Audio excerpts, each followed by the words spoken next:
Salute a tutti. Dopo aver esaminato nel video scorso due dinamiche sul delitto di Baccaiano ipotizzate da addetti ai lavori, ricordo l'avvocato Nino Filastò e il giornalista Mario Spezzi, in questo quarto video andremo a esaminarne altre due ipotizzate da due semplici appassionati, due forumisti, chiamiamoli così. Il primo è il ben noto De Gotia. Lo abbiamo già incontrato al momento del video su Maniac. Ripetiamo brevemente chi era De Gotia, chi era perché purtroppo è morto giovane. De Gotia era un medico che si era dedicato da appassionato alla vicenda del mostro di Firenze, effettuando certosine ricerche d'archivio, più che altro sui giornali dell'epoca, e aveva scoperto alcune cose interessanti. Si chiamava Stefano Galastri. De Gotia era il suo nome, il suo nickname con il quale si presentava, e qui possiamo vedere il suo avatar caratteristico. Ecco, De Gotia, tra le altre cose che aveva scoperto, aveva fatto una scoperta sul delitto di Baccaiano, in particolare su un articolo della Città del 22 giugno 1982, firmato da Ennio Macconi. Aveva notato nella foto allegata a questo articolo un particolare della Fiat 147 di Paolo Mainardi. Possiamo vedere qui un particolare della portiera. Si vede che sotto la portiera ci sono dei sanguinamenti e sono delle tracce di sangue che adesso sono note universalmente. Mi viene da sorridere perché sono anche dei ricordi di anni fa. Su questo elemento abbiamo fatto discussioni allo sfinimento nei forum. Si chiamano le colature di De Gotia. Ecco, ora De Gotia, nel notare queste colature, qui vediamo dal suo documento, lui scrisse su questo argomento, sul delitto di Baccaiano, un documento che oggi è disponibile in download anche dal mio sito, La notte dei salami. Un documento molto scritto in modo molto arguto, molto piacevole da leggere. Ecco, lui riporta appunto queste foto e queste striature di sangue le colora di rosso. Ecco, vediamo qui, no? Cosa notò De Gotia riguardo queste striature? Che erano, secondo lui, verticali. Questo voleva dire che si erano prodotte dal sangue trasudato dall'interno, si erano prodotte non quando la macchina era inclinata nella fossa, ma quando era dritta in piazzola. Perché appunto dalla fotografia gli sembrava che fossero diritte. Ecco, allora, attorno a questo elemento che lui aveva notato, De Gotia costruì una sua dinamica che era basata sul presupposto che queste colature si fossero prodotte in piazzola all'atto dell'apertura della portiera. Portiera che faceva aprire al mostro. Ecco, questo comporta poi una serie di conseguenze che in parte simili a quelle di Filastò. Filastò aveva ipotizzato che il mostro si fosse messo alla guida, e è la stessa cosa che fa anche De Gotia, no? Però a questo ci arriveremo. Discutiamo invece, come premessa, proprio di queste colature, perché è un elemento che ancora oggi viene considerato vitale nella ricostruzione della dinamica del delitto. Viene considerato vitale dagli appassionati, no? Che si cimentano in queste ricostruzioni. Allora, secondo De Gotia, queste colature si sarebbero verificate aprendo la portiera. Perché? Perché riteneva che la giunzione interna tra la portiera e la scocca, che aveva una guarnizione di gomma, possiamo vedere qui in questa foto la guarnizione sulla scocca di gomma, e qui possiamo vedere il profilo in basso dello sportello che andava a premere sulla guarnizione, creando, secondo De Gotia, una giunzione sigillata. Ecco, lui che riteneva che da quella giunzione fosse stato impossibile un qualsiasi trasudamento del sangue, cioè secondo lui era a tenuta stagna. Allora, io quando mi sono cimentato nella dinamica di questo delitto, ho subito contestato questa affermazione. Non l'ho potuta contestare a lui perché non ho avuto occasione di scambiare delle opinioni con De Gotia, perché quando io mi sono interessato alla vicenda, lui già praticamente non scriveva più. E, io ritenevo, allora chiesi a un carrozziere di esperienza, di lunga esperienza, che cosa ne pensava di questo fatto. Lui mi disse che non c'era da metterci la mano sul fuoco, che le guarnizioni delle utilitarie di una volta fossero a tenuta stagna. Questo fatto, questa considerazione, io la ritenevo valida anche considerando la nota foto del sedile di guida della 147 di Paolo Mainardi che circola. Al tempo questa foto era disponibile sul sito di Master Calibro 22.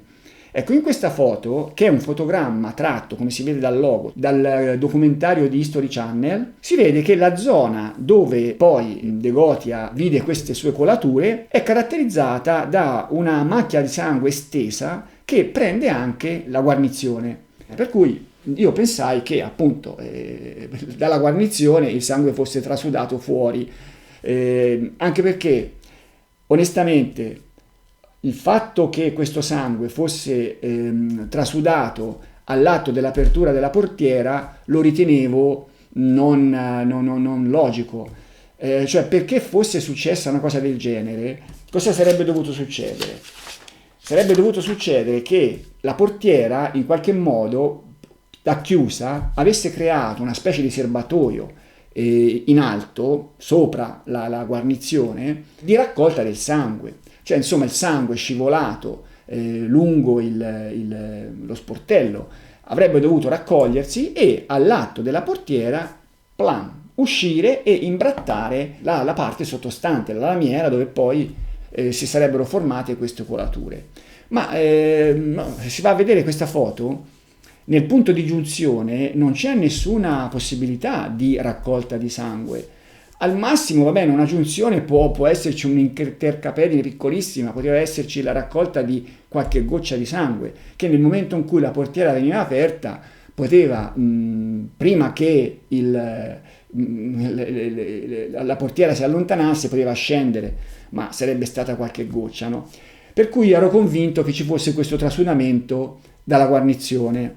Ritorniamo alla foto in oggetto. Ecco, su questa foto, quando i forumisti mi fecero le pulci su come io avevo interpretato queste macchie di sangue, io ragionai a lungo e cercando di capire i movimenti del sangue, no? Andando anche a cercare spiegazioni in possibili fenomeni di osmosi. Ecco, questa foto, questa immagine vi fa capire quanto io ci avessi lavorato, no? Come si vede tutte queste lettere, poi si può vedere nel mio blog, sono corredate di spiegazioni, di ipotesi possibili, tutte le ipotesi possibili e immaginabili. Ecco, ultimamente è uscita la foto originale di questo sedile, quella dalla quale chi ha fatto il documentario di History Channel ha tratto le immagini che poi ha presentato, che fa capire che questa immagine praticamente è un fake. Cioè tutto questo rosso nella foto originale, a parte che la foto originale per come la conosciamo noi è in bianco e nero, ma tutto questo sangue non c'era affatto. Allora il fotogramma è tratto dalla sigla. Tutta la sigla praticamente è sottoposta a un filtro rosso che arrossa tutto. Cioè arrossa delle zone, basta guardare altri fotogrammi tratti dalla sigla. In questo si vede per esempio la povera Stefania Pettini, della quale è stato colorato in rosso mezzo busto e la gamba destra. Qua si vede un fotogramma della base della tenda di Scopeti dove sì, c'è il rosso del sangue sul materassino, ma c'è anche tutto un rosso sul terreno attorno, sembrerebbe quasi che ci fosse stato un bagno di sangue sparso sul terreno attorno. Qua vediamo una signora che sta facendo una deposizione a un processo e qui gli è stato colorato di rosso delle chiazze di rosso sulle gambe. Io immagino che questa signora questo rosso sulle gambe non ce l'aveva. Qua c'è la prova definitiva, due fotogrammi, praticamente è la stessa scena di Pacciani che sta al processo, una struttura che gli sta davanti, non so bene cosa sia, ma insomma si vede che nel fotogramma di destra è stato aggiunto un rosso, una macchia di rosso che invece non c'era. Allora, a questo punto andiamo a vedere la foto originale, tratta dal fascicolo fotografico. Ora, come si vede, le macchie di sangue che originarono le colature sulla parte sottostante erano molto diverse. Cioè, qui si vede che con la guarnizione non c'entrano assolutamente nulla.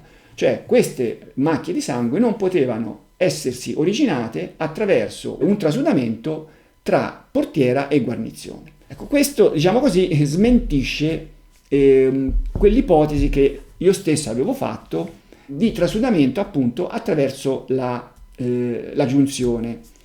Ma io ho spiegato prima che non si spiegano queste macchie di sangue con l'apertura della portiera, cioè dov'era questo sangue per poter essere calato giù? E non attraverso la guarnizione, non era che non si raccoglieva sopra la guarnizione, perché altrimenti la guarnizione si sarebbe sporcata. Sembrerebbe quasi che fosse caduto da metà della portiera. Allora cominciamo a chiarire il mistero attraverso la testimonianza di un cognato di Paolo Mainardi, Giuliano Ulivelli, del quale in anni non troppo lontani, nel 2016, cioè dopo tutte queste discussioni dopo le prime discussioni su queste colature di De Gotia, nel 2016 la sua deposizione venne trascritta sul sito Insufficienza di prove, che le trascriveva tutte. È una deposizione al processo Vanni del 19 dicembre 97. Ulivelli era andato assieme a un suo parente a controllare la macchina del povero Mainardi che era stata sequestrata e era in una struttura dei carabinieri. Il suo intento era quello di capire quando sarebbe stata resa alla famiglia, anche per evitare che potesse essere vista dalla madre del ragazzo che diciamo così, avrebbe avuto un dolore immenso da questa vista. Allora, vediamo quello che dice Ulivelli al processo. Allora, ci siamo messi a guardare, io e il mio cognato, quella macchina, e quello che ci ha dato parecchio da vedere, si è constatato che c'era una bella striscia di sangue. C'era il vetro rotto sulla parte della guida, sicché nel canale dove scorre il vetro c'era tanto sangue con una bella macchia abbastanza larga. Gli era colato fino in fondo e gli era andato giù. Siccome il pannello le era stato levato, l'era lì appoggiata alla portiera, però l'era stato levato, e allora questo sangue gli era colato questa striscia fino in fondo, fino alla moquette, insomma, al pavimento della macchina. PM, scusi, ma questa quantità di sangue che dice lei era veramente enorme? Si vedeva bene? Ulivelli, porca miseria se si vedeva. Una striscia, diciamo, sui 5 cm di larghezza. Penso, lungo tutto lo sportello, aveva colato giù. Ha visto dove chiude lo sportello, poi c'è il bordo della scocca della macchina. L'aveva colato sulla moquette, fino al pavimento. Al pavimento si fermava. Nell'interno dell'auto. La colatura andava giù dritta, fino giù al pavimento, praticamente. PM, mi scusi, rispetto allo sportello, la colatura era nel mezzo, più sul davanti, più sul dietro, nel centro? Ulivelli, diciamo, se si calcola metà dello sportello, forse era leggermente più all'indietro.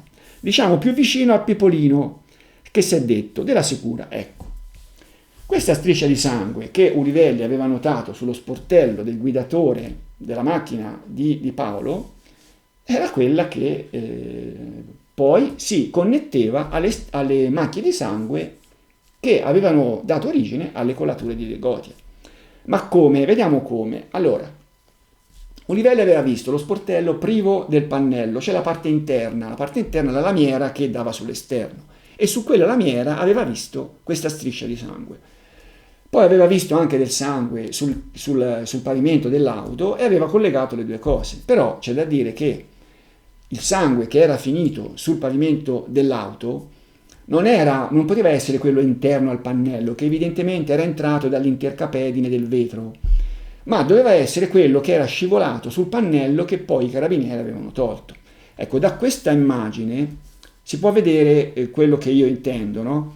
A sinistra abbiamo la portiera con il pannello inserito, il sangue che scivola giù e si raccoglie in una pozzetta sotto sul pavimento dell'auto, superando la giunzione che abbiamo visto prima tra portiera e scocca. Nell'immagine di destra si vede invece quello che vide Ulivelli. Ulivelli vide una striscia di sangue interna al pannello, che era entrata dentro il pannello dall'intercapedine del vetro e dove era finita.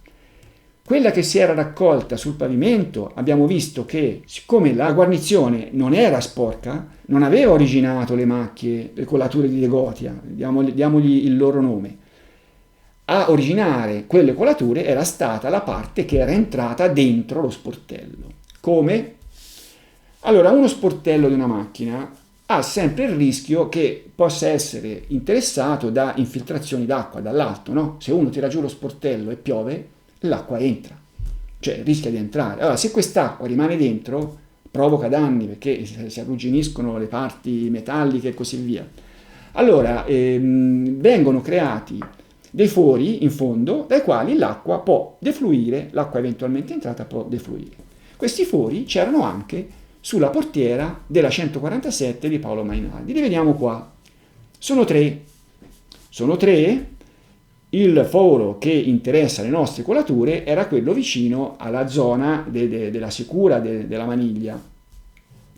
Se si va a vedere anche la sua posizione, ecco, possiamo vedere in questa foto che le macchie di sangue iniziavano a metà della struttura orizzontale, no? Della parte di scocca orizzontale sotto lo sportello. Ecco, quella serie di 127, questa è una 147, ma si presume che fosse parallela a una serie della 127, aveva ricevuto in basso, sotto le portiere, questo profilo che andava verso l'esterno che nella prima serie non c'era. Ecco, è lì appunto che si raccolse questo sangue. Ecco, questo sangue, se si va a vedere la posizione del foro di sfiato che è vicino al bordo di chiusura dello sportello che poi va a premere contro la guarnizione, in questa immagine si capisce che quel foro era proprio dove si era originata la macchia di sangue. Se andiamo a vedere quest'altra foto, possiamo vedere anche che queste colature non solo non sono inclinate verso la coda, dal basso verso la coda, come appunto aveva correttamente rilevato De Gotia, e per cui aveva pensato che non potessero essersi originate mentre la macchina era in fossetta, ma addirittura sono inclinate per la gran parte in senso opposto, cioè sono inclinate dall'alto verso il muso. E poi si vede anche che non sono inclinate tutte allo stesso modo, ce n'è anche una che è inclinata in senso opposto. Cosa vuol dire questo? Vuol dire che queste colature si originarono a macchina in movimento, non a macchina ferma, perché se si fossero originate a macchina ferma avrebbero avuto tutte la stessa inclinazione e se la macchina era in piano sarebbe stata verticale, se era inclinata sarebbero state inclinate, però tutte allo stesso modo. Si può presumere che queste macchie si fossero originate nel momento in cui la macchina andava indietro, a singhiozzo, perché la macchina era guidata in modo non lineare dal suo guidatore e c'era anche il freno a mano che ostacolava il movimento, per cui si può immaginare che fosse andata a singhiozzo. Per cui in questo movimento avanti André il sangue che si era raccolto dentro questa portiera che aveva già invaso una parte della parte sottostante, magari ne uscì anche dell'altro e quello che c'era si smosse, provocò delle creste sulle macchie, parte scese giù e i rigagnoli si misero nella posizione a seconda di come la macchina stava sussultando. Insomma, è l'immagine che si può avere di questo fenomeno è questa, no?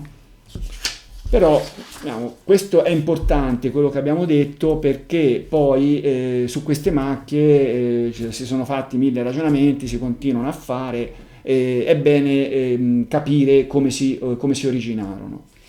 Ma a questo punto andiamo a quella che è la vera dinamica raccontata da De Gotia nel suo documento che, ripeto, si chiama La notte dei salami. È bene premettere che il documento è molto, molto piacevole da leggere per il suo stile, è uno stile brillante, arguto, insomma l'autore ci sa fare, ci sapeva fare con la penna. Non è altrettanto valido per la dinamica stessa, no? Adesso però lo vediamo quali sono i suoi punti deboli. Comunque, cominciamo col dire, con leggerne un pezzo per far capire un po' il suo stile. Come inizia, diciamo, a raccontare il delitto. È il 19 giugno e fa buio molto tardi, quasi alle 22. Il mostro arriva quindi sul luogo prescelto in condizioni operative troppo tardi, quando Paolo e Antonella si sono già rivestiti e stanno per andarsene. O questo sta per accadere, magari con l'accensione dei fari, oppure Paolo vede l'omicida quando è ancora sul sedile posteriore e si getta in avanti. Sta di fatto che il mostro non è ancora a fianco dell'auto, quindi non ha scelta. Cioè vede il Paolo che si muove, che sta per partire, non è ancora arrivato al finestrino, allora secondo Negotia fa questa cosa, spara il primo colpo, un'ipoteca per arrestare la fuga sul nascere attraverso il parabrezza. A botta sicura e colpisce una prima volta Paolo, ferendolo gravemente. E qui purtroppo bisogna dire che quel bossolo che sarebbe dovuto schizzare in mezzo alla vegetazione oltre il muso dell'auto non c'era, non venne trovato, no? Per cui purtroppo De Gotia parte già male, un po' come la ricostruzione ufficiale che abbiamo visto 2 video fa o 3 video fa. Quindi gira all'altezza dello sportello e spara come ha sempre fatto, lo sportello del guidatore. 1, 2, 3 altri colpi contro il ragazzo che stramazza esanime in un lago di sangue sul sedile anteriore. E a questo punto praticamente i 4 colpi su Paolo sono già finiti. C'è poco, diciamo, si capisce poco come sarebbe potuto accadere che Paolo fosse stato colpito dietro la spalla e soprattutto in questa posizione con il proiettile che poi gli fuoriuscì dallo zigomo, no? Perché questo proiettile non poteva essere altro che stato sparato con la testa di Paolo orizzontale. Vabbè, però Antonella urla e altro non può fare perché il mostro spara e la colpisce in piena fronte e questo sarebbe il proiettile che colpisce la ragazza di striscia alla fronte. C'è poi il colpo di grazia, probabilmente per Antonella, sparato ora con la pistola dentro l'auto. Cioè, secondo De Gotia, il mostro spara a questo punto un 6° colpo con la mano dentro, il bossolo finisce dentro, è quello che venne trovato dentro, e colpisce Antonella alla fronte uccidendola. Paolo era infatti davanti e non richiedeva di inserire la mano dentro la vettura. Secondo lui questa mano dentro la 147 era stata inserita per sparare ad Antonella.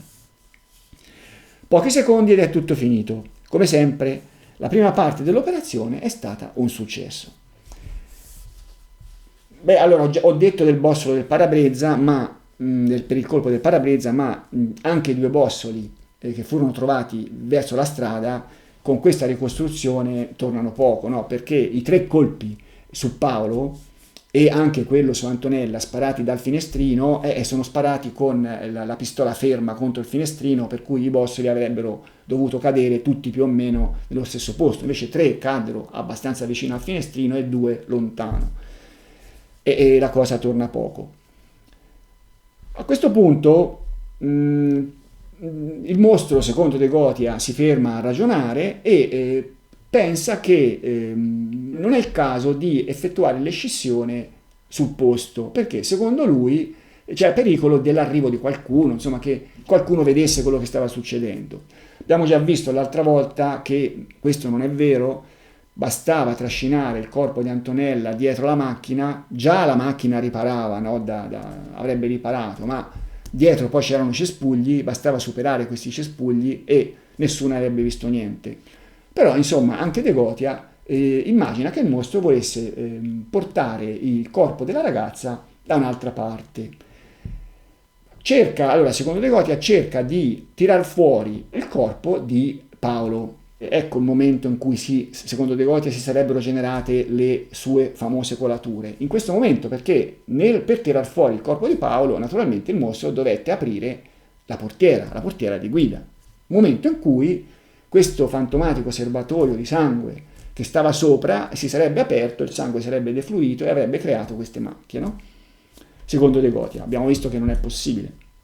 In ogni caso, questo tentativo del mostro di tirar fuori Paolo Mainardi fallì, cioè secondo De Gotia questa operazione, il mostro pensò che questa operazione non era il caso di portarla avanti perché qualcuno avrebbe potuto vederlo. Allora lui decise di tenere Paolo a bordo, però naturalmente essendo al posto di guida, occupando il posto di guida, lo doveva spostare. Allora, vediamo come descrive l'operazione De Gotia. Vedremo che poi il suo scritto si interrompe a un certo punto, no? Non si sa bene perché, è una parte che manca. Forse De Gotia non sapeva bene come proseguire o forse nel testo che poi è emerso questa parte si è perduta. Comunque, poi un lampo. Perché non ci ha pensato subito? Se la sicurezza non va da lui, lui andrà alla sicurezza. Sposterà la vettura in un posto inaccessibile e buio, dove riacquisterà la superiorità sul terreno che ha sempre avuto. Entra nell'auto, si siede sul sedile destro. Allora ha aperto una portiera, quella del guidatore, per tentare di portare fuori Paolo. Non ci è riuscito, ha richiuso la portiera e è andato ad aprire l'altra, quella del passeggero. Tutte le portiere sono chiuse e da fuori non si nota nulla di strano. Cioè lui è entrato dentro, non è entrato dentro sul sedile del passeggero. Ci vorrebbe un occhio di falco per notare che il cristallo anteriore sinistro non c'è, ma poi non potrebbe essere semplicemente abbassato? Il foro del proiettile sul parabrezza resta dalla parte opposta e nessuno dalla strada lo potrà mai vedere. Reclina così il sedile di guida e la testa di Paolo, che ancora sussulta, si abbassa verso i sedili posteriori. A questo punto, puntellandosi con i piedi al pianale, il mostro, puntini puntini, perché manca la parte successiva. Non si sa bene come De Gotia avesse immaginato questa operazione assolutamente impossibile di spostamento di Paolo internamente dal sedile anteriore al sedile posteriore. C'è da notare che De Gotia fa abbassare il sedile del guidatore al mostro. Al momento in cui lui scrisse questo documento non era ancora uscita, non era ancora emersa la deposizione di Gargalini al processo ai compagni di merende, dove Gargalini avrebbe spiegato che quando loro erano arrivati, lui e gli altri barellieri, la spalliera del sedile di guida era su, era lui che l'aveva abbassata in parte. De Gotia immaginava invece, perché quella foto che abbiamo visto prima per le macchie di sangue eccetera eccetera faceva vedere questa spalliera semi abbassata, e al momento non si sapeva che invece ad abbassarla erano stati i soccorritori. Allora, poi cosa fa, cosa immagina De Gotia? Che il mostro si mette alla guida, rialza su la spalliera, però non completamente, la rialza su in parte, poi parte, ma per la scomodità di questa posizione, visto che non aveva l'appoggio della spalliera e per il fatto che non conosce l'auto, e che l'auto ha dei freni per una utilitaria dell'epoca, insomma, freni poco affidabili, non riesce a tenere la macchina in pista e finisce fuori nella fossa. Poi la cosa prosegue, no? Lui cerca di ripartire, non ce la fa a ripartire, qui valgono tutte le considerazioni che abbiamo fatto sulla ripartenza, criticando, esaminando la dinamica di Filastò. E poi alla fine, visto che non ce la fa a ripartire, esce, secondo De Gotia, esce dalla portiera del passeggero e per ritardare la scoperta del delitto spara ai fari, nonostante che portandosi dietro la chiave i fari si sarebbero dovuti spegnere, a meno che non avesse girato la chiave in posizione, che sappiamo, posizione trava, con chiave estraibile e fari accesi, ma è una posizione, ne parleremo poi sulla seconda dinamica un po' di più, è una posizione, diciamo così, che non era facile da raggiungere. Per cui, insomma, è poco plausibile che uscendo, portandosi dietro la chiave, i fari fossero rimasti accesi. Comunque, il mostro spara ai fari e poi scappa. E le cose finiscono lì. Adesso nella dinamica di De Gotia non si capisce bene se i colpi sparati a fari sono 2 o sono 3, lui mi sembra che parla di 2 colpi, ma siccome i bossoli sono 3, i colpi come minimo erano stati 3, insomma, cioè i 2 ai fari più un altro, che siccome quello al parabrezza era stato sparato in piazzola, deve essere un colpo sparato a uno dei fari di posizione, insomma, no? Mi sembra che De Gotia non lo dica nel suo documento, ma non è questo l'importante è chiaro che De Gotia, facendo guidare l'auto al mostro, si trova nella stessa condizione di Filastò, con tutti i problemi annessi e connessi, con in più il problema di far spostare il corpo di Paolo dal sedile anteriore al sedile posteriore, cosa che è assolutamente impossibile. Anche se il fatto che il ragazzo fosse stato fosse stato sul sedile di guida al momento dell'attacco, va a togliere tanti di problemi, diciamo, di Filastò, e soprattutto va a rendere da certi punti di vista possibile quel sanguinamento imponente, abbastanza imponente, che venne trovato sul davanti, sul sedile di guida, ma anche a questo punto sulla portiera di guida, no? E poi con le sue famose colature. A questo punto andiamo alla seconda dinamica, che possiamo leggere in un documento che si chiama Il mostro e la legge di Murphy, un documento firmato da Accent. Chi è Accent? Accent è un forumista molto attivo diversi anni fa, ai tempi del glorioso forum di Ale, con il quale ho avuto anche occasione di scambiare, con il quale ho avuto occasione di effettuare duri scambi, ecco, diciamoli così, chiamiamoli così. Poi Accent fu uno dei fondatori del Forum dei Mostri, dove, che io sappia, è stato amministratore, uno degli amministratori fino a un paio d'anni fa, e poi credo che abbia smesso di scrivere per i suoi motivi personali. Era caratteristico il suo avatar con il tenente Colombo. C'è da dire, insomma, che Accent era uno molto molto arguto, molto intelligente, diciamo, nelle sue considerazioni, e la sua dinamica è pregevole.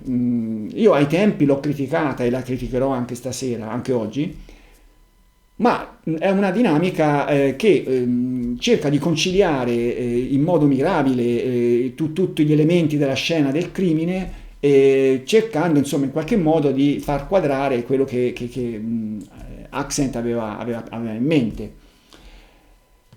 Anche se poi i risultati finali non sono quelli che Accent si aspettava, secondo il mio modesto parere.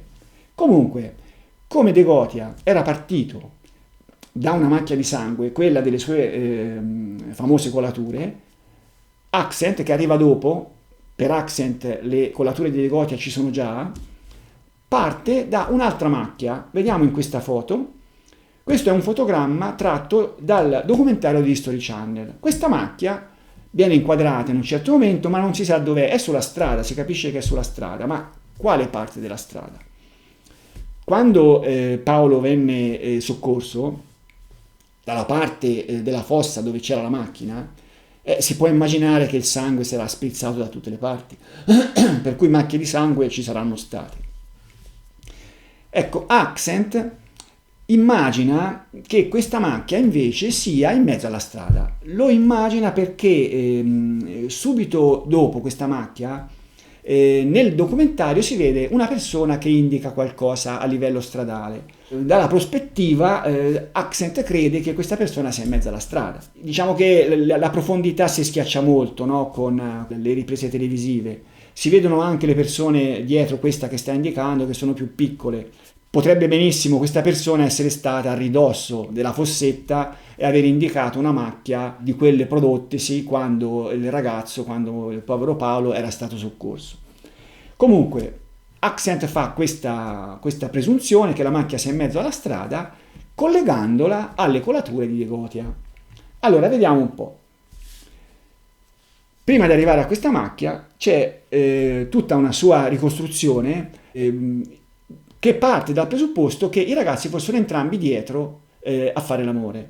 Vabbè, e qui non stiamo a ripetere tutte le considerazioni già fatte con tutti i problemi che ci possono essere in questo scenario, ma diciamo che lui vede i due ragazzi che si accorgono del mostro che sta arrivando e Paolo in particolare, che o aveva il sedile davanti per crearsi spazio ribaltato in avanti verso il volante, oppure era anche indietro, però se era ribaltato verso il volante e copriva il volante e anche la chiave di accensione, lui l'aveva tirato indietro, poi si era buttato sulla spalliera di questo sedile, come si vede da questa immagine, e aveva cercato di utilizzare praticamente il motorino di avviamento per spostare la macchina. Questo è quello che Accent pensa che sia avvenuto. Allora, perché le cose siano avvenute in questo modo, chiaramente Paolo Mainardi avrebbe dovuto aver parcheggiato l'auto con la retromarcia inserita e con il freno a mano non tirato o tirato in modo parziale. Perché avrebbe parcheggiato la macchina con la retromarcia inserita? La retromarcia, diciamo che è la marcia che serve a tenere la macchina bloccata insieme al freno a mano, ma il freno a mano è la cosa più importante.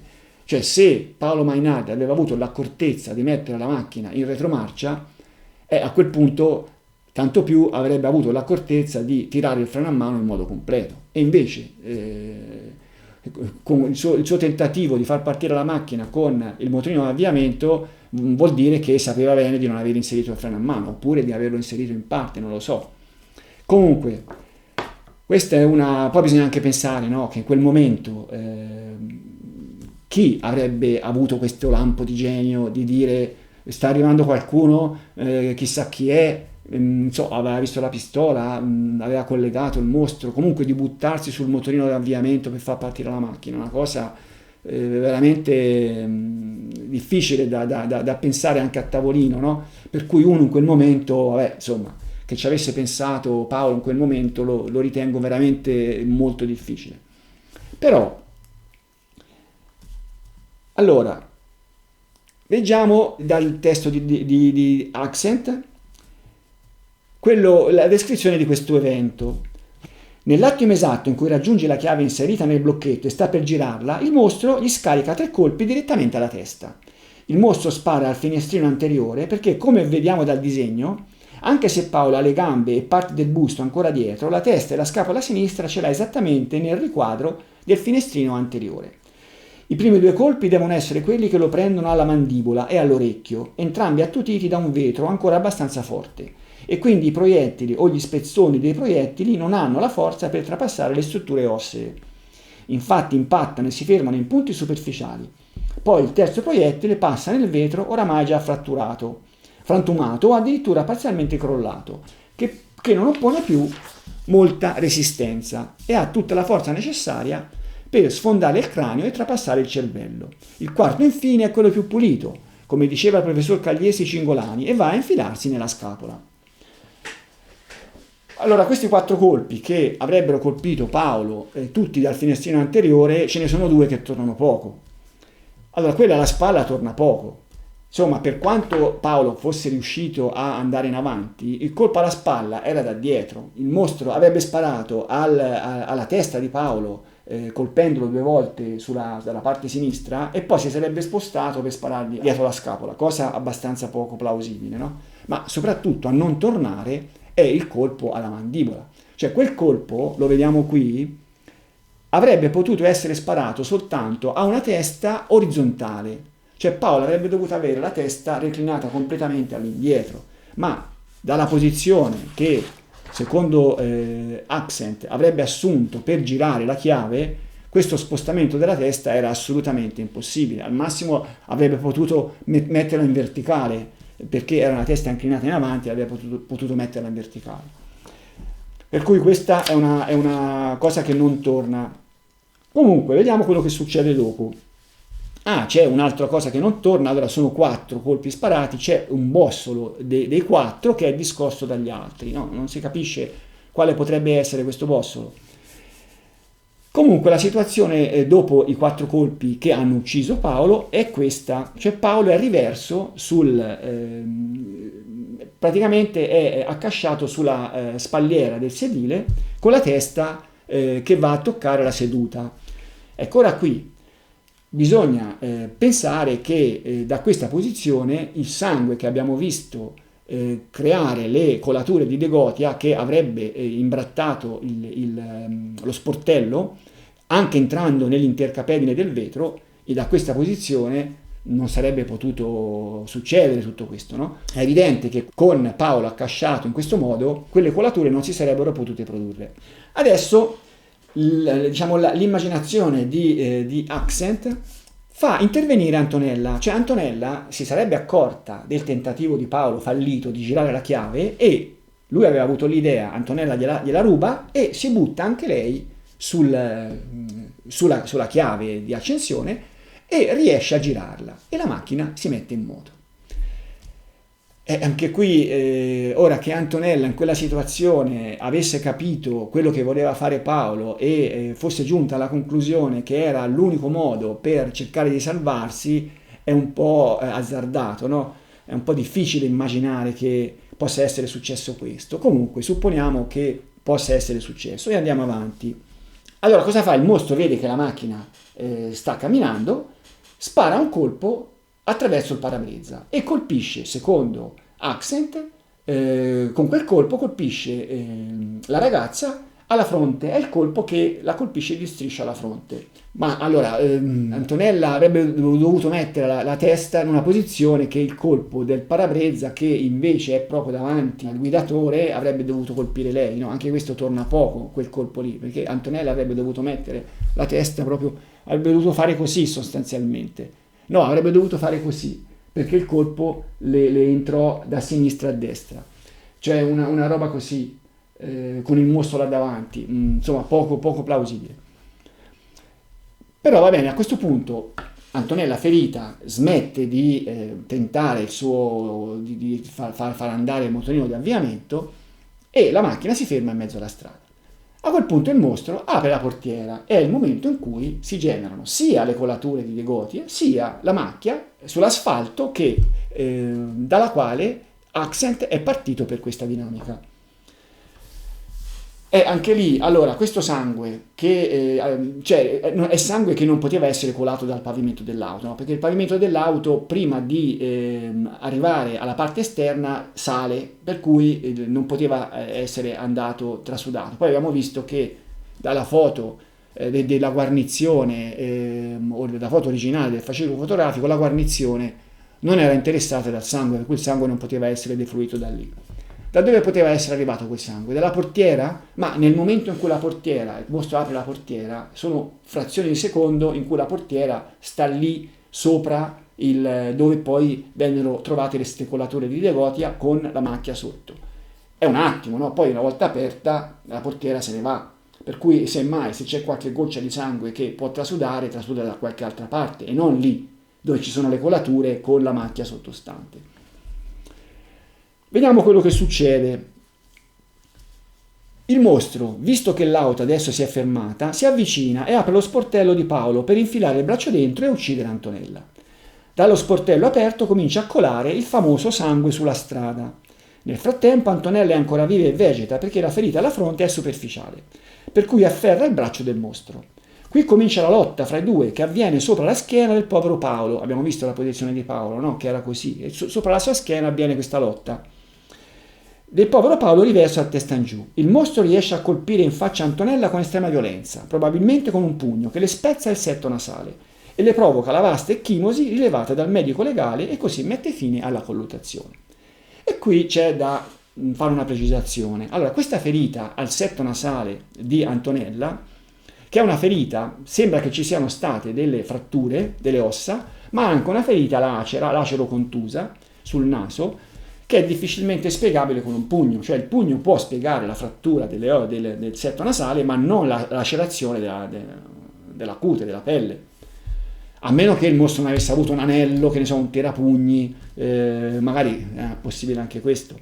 Però diciamo normalmente non sarebbe potuto succedere.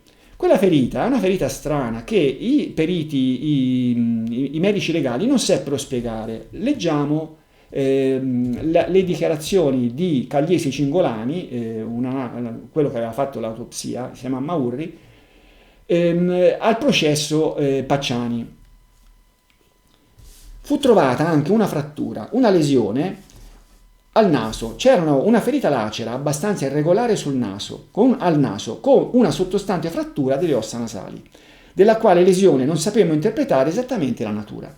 Nel senso cioè che nel caso di un'arma da fuoco ci si sarebbe dovuti aspettare un proiettile di striscio, tanto per intendersi, una ferita un po' regolare, a semicanale, mentre invece era proprio una ferita che aveva più della ferita da contusione, ecco, che non quella di un proiettile.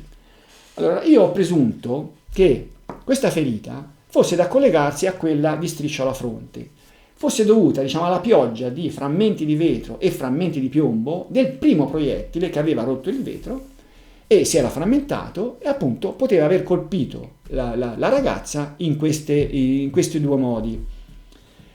Il fatto che la ferita non fosse regolare, ma appunto fosse irregolare, si spiega con il fatto che se era stata colpita da un frammento, il frammento non è di forma regolare, no? Che fosse di vetro o fosse di piombo.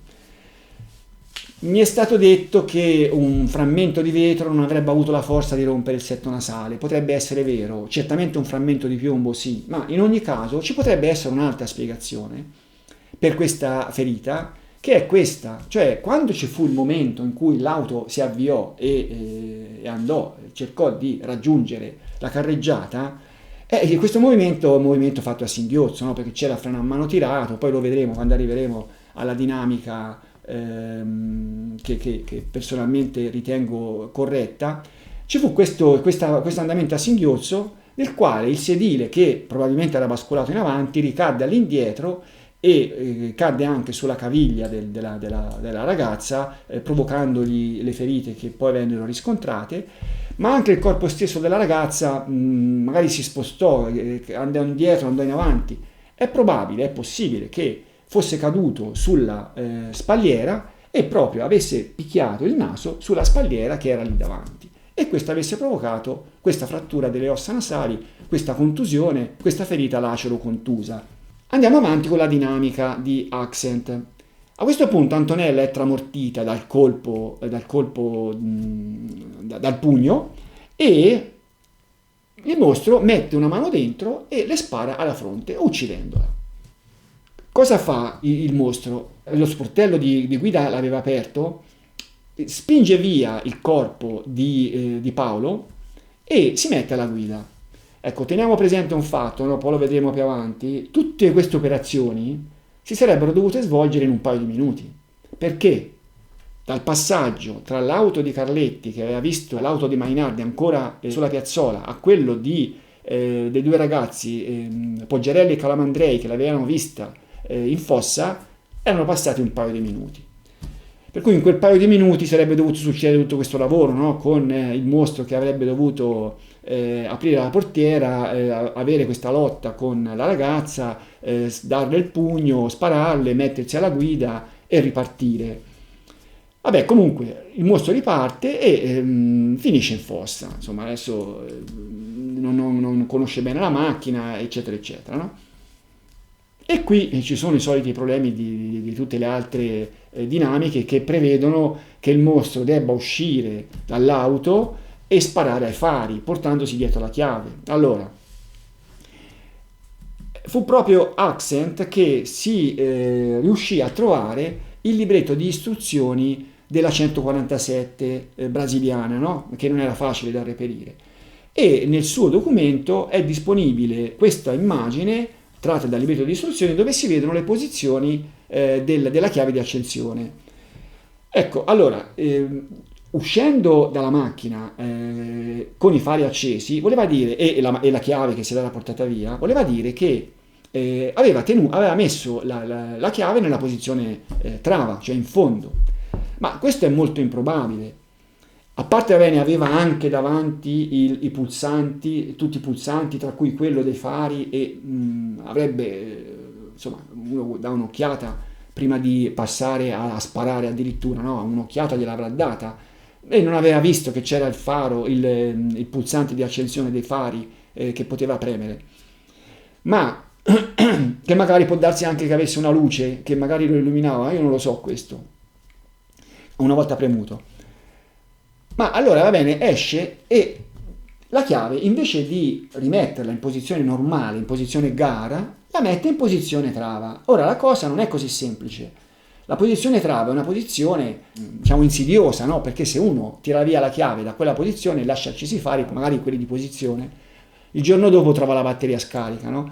Per cui questa posizione, io ho anche consultato un mio amico meccanico, c'era questo meccanismo in alcune auto dell'epoca, però diciamo così, si tendeva a evitare che si potesse inavvertitamente mettere la chiave in quella posizione, per cui il passaggio dal GAR al trava era duro, cioè dalla posizione che, vabbè, qui si chiamano GAR e trava, in altri si chiamavano in altri modi, però diciamo che si doveva proprio forzare la chiave per farla andare in quella posizione lì. Per cui insomma è poco plausibile che il mostro fosse uscito mettendo la chiave nella posizione trava, se la fosse portata via. Poi anche qui rimangono sempre tutti i soliti problemi del fatto che chiuse, perché chiuse per ritardare il delitto, abbiamo già ragionato su questo fatto, che non c'era nessun bisogno di un'operazione del genere e così via. Ecco, a questo punto il video finisce qua. Abbiamo visto una seconda dinamica di un appassionato. Torno a ripetere una cosa che ho già detto, la mia critica non vuole denigrare il lavoro di questi due appassionati, assolutamente, a loro modo sono due degli appassionati più rappresentativi, diciamo, del panorama di chi si è dedicato così per pura passione a questa vicenda del mostro, no? Entrambi hanno i loro meriti, per cui non mi sogno minimamente di denigrare il loro lavoro, soltanto che è un lavoro che non ha portato a una dinamica plausibile, insomma. Nel prossimo video andremo a vedere altre dinamiche proposte successivamente a queste, che prendono anche spunto da alcuni elementi di queste dinamiche. Prima poi di passare a così dare un po' una ripassata a tutti gli elementi della scena del crimine, per poter tentare di proporre una dinamica così, insomma, che possa fronteggiare un eventuale altro appassionato che come me potrebbe mettersi a criticarla. Per cui ci vedremo al prossimo video. Saluti.